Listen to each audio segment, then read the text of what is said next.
Hello, hello, hello. This is the Vanilla JavaScript podcast. I'm Chris Ferdinandi. Thanks so much for joining me. Today, we're looking at a case study on why the modern web sucks, the Space Jam website. Since 1996, the Space Jam website has remained online, unchanged, a time capsule of the web 25 years ago. And I'll drop a link to that down in the show notes. In advance of the sequel, Space Jam: A New Legacy, the website was updated for the first time in over 2 decades, with the old one thankfully being archived, which again I will link to in the show notes.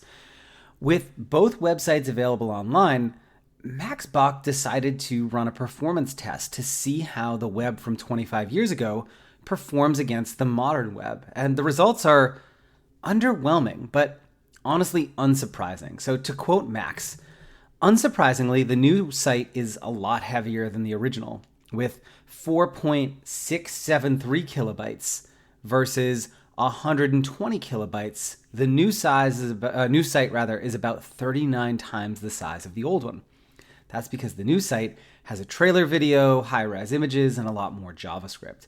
This is in keeping with the general trend of websites growing heavier every year, with the average site weighing in at around 1.9 kilobytes now.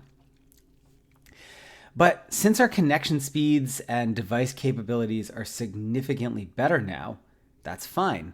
Everything is way faster now than it was back in the days of Michael Jordan's first Looney Tune adventure. Is it though?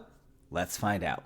So Max actually went so far as to test the old Space Jam website using 1996 connection speeds against the new one using modern connection speeds to get a true apples to apples performance comparison.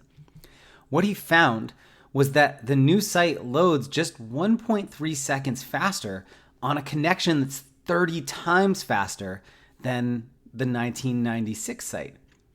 I read elsewhere that the archived 1996 site now includes Google Analytics and the original didn't, and I wonder if the 1996 version would actually win without it.